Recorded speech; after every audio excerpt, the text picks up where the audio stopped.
Cuando conocemos a un nuevo autor y su obra, puede ocurrir que muchos conceptos o percepciones de determinadas situaciones discrepen totalmente con las nuestras. Sucede también, en algunos casos, que estos autores utilizan terminologías un tanto difíciles o poco conocidas que confunde a cualquiera que no tenga un mínimo conocimiento de la temática. Si bien hay infinidades de razones por las cuales podemos discrepar con determinados autores, como por ejemplo la clase social, los valores o principios personales, sexo, edad, en este video vamos a analizar un fenómeno que es incluso más influyente que los mencionados anteriormente: el contexto histórico en el que se encuentra una persona. Giovanni Sartori y Hannah Arendt son dos autores del siglo XIX, personajes históricos que han dejado su huella en el ámbito de la política.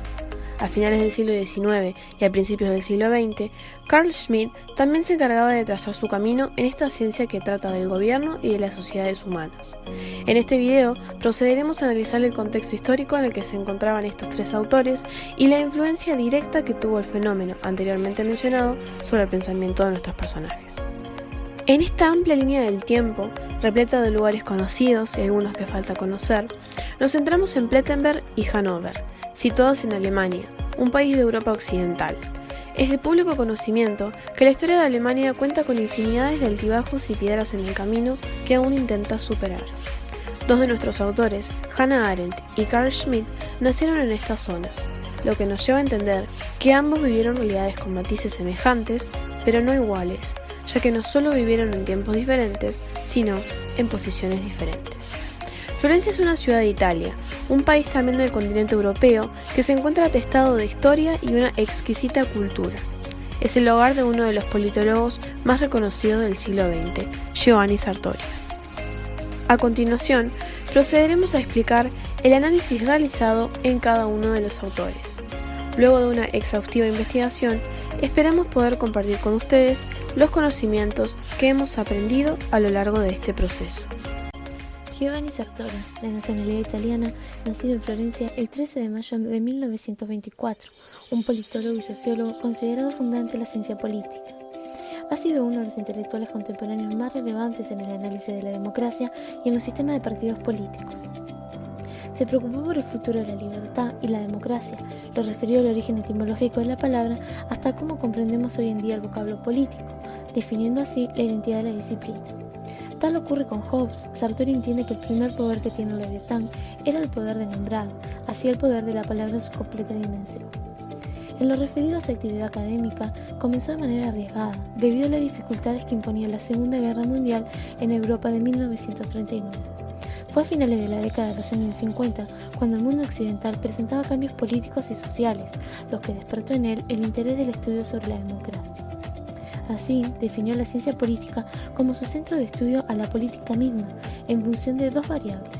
Por un lado, el estado de organización del saber y por otro lado, el grado de diferenciación estructural de los componentes humanos. La cosmovisión se tornó una visión moderna en el siglo XX con el descubrimiento de la autonomía de la política, así como su tesis principal representa que la política es diferente, por lo tanto tiene sus propias leyes. Junto a una expansión a la democracia, el Estado sigue conteniendo la potestad de decisiones, pero el carácter político de la ciudadanía conforma una ambigüedad, tanto en la esfera vertical, es decir, la organización política, como en la esfera horizontal, en donde es el elemento clave de la democratización. En tanto se encuentra en ambas.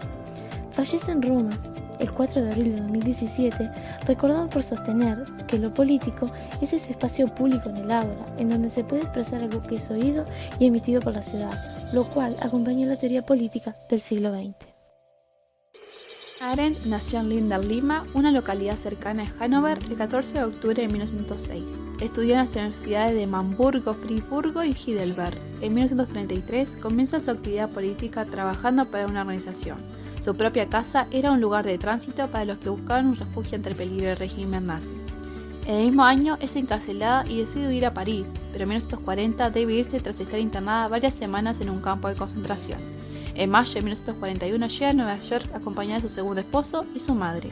Basa su pensamiento en el nacimiento del individuo, evento con el que empieza la capacidad de realizar un nuevo comienzo. El individuo tiene la tarea de configurar el mundo en conexión con las demás personas. El pensamiento de Hannah Arendt surge en un contexto histórico sumamente convulso, el totalitarismo nazi. Este se verá reflejado en sus obras e ideología. Además, pensaba que la política no era neutra, y esto comenzó cuando Hitler asume el poder en Alemania. Ahí se dio cuenta que no cabía la posibilidad de una neutralidad. A raíz de su experiencia de un régimen totalitario y de su posterior exilio, la importancia de crear un espacio público mediante la acción entre las personas y mediante el debate ciudadano aparecerá siempre como uno de los hilos conductores de sus obras. En este sentido, toda consideración sobre la política tiene que partir de una prioridad humana. Esto quiere decir que debe haber una prioridad de personas únicas y diferentes entre sí. Este pensamiento que puede tener es debido a que durante el nazismo ser diferente era considerado un delito, y por el simple hecho de ser diferente eran llevados a los campos de concentración. Los líderes fascistas actuaban discriminando a las personas y a raíz de esto tomaban decisiones o acciones que afectarían a parte de la población, pero a estos no les importaba. Arendt pensaba que los intereses de los individuos deben ser considerados con sus diversidades y pluralidades. Bajo la diversidad y las diferencias superficiales hay sujetos que son los verdaderos objetos de la moral.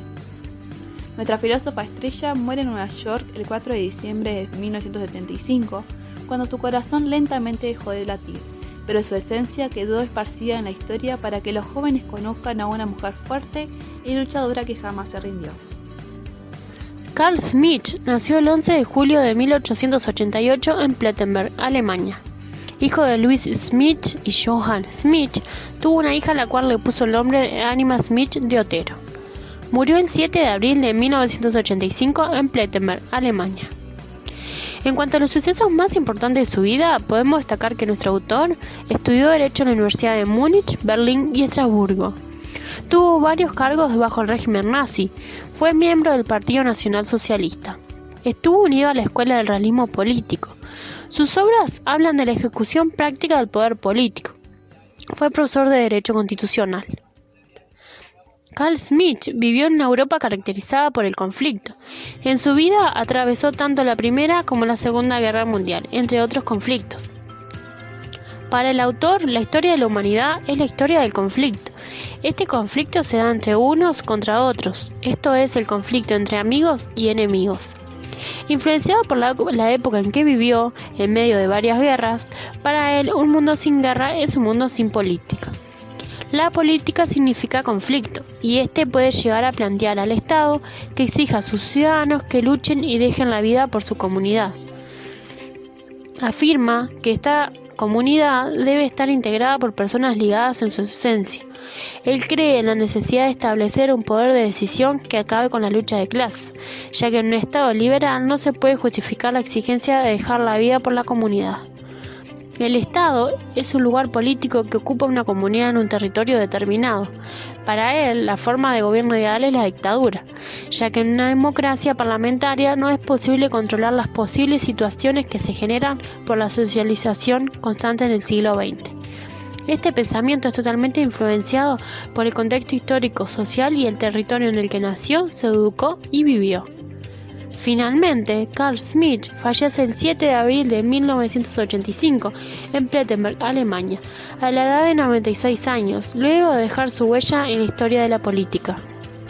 Los tres autores en cuestión son contemporáneos en el siglo XX, siendo ellos testigos de la época y por consecuencia afectados e influidos en su vida por los hechos políticos y sociales entre los que se encuentran las grandes guerras y los totalitarismos. El contexto llevó a cada uno de ellos a formar su pensamiento, el cual desarrollaron y defendieron. Podemos ver posturas diferentes y bien marcadas como la de Schmitt y la de Arendt, que son prácticamente opuestas. Schmitt transcurrió su vida en una Europa en conflictos, en la Alemania de Hitler, y trabajó en el régimen nazi. Por tanto, es un defensor del totalitarismo y su forma de cumplir el rol del Estado. Además, Estado, política y población debían estar alineados en un rumbo sin lugar a la diversidad y a las libertades ni a los intercambios entre clases o posiciones políticas. Por el contrario, Arendt sufrió los peligros del nazismo y su postura no da lugar a ese Estado totalitario que no contempla las diversidades. Ella basa su pensamiento político en el intercambio entre individuos, promoviendo el debate ciudadano como conductor de su obra y en una postura diametralmente opuesta a la de Schmitt.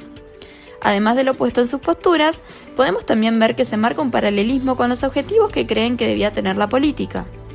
Para Schmitt, la política tenía como fin los conflictos y el Estado la autoridad para exigir a sus ciudadanos a que luchen por esa causa.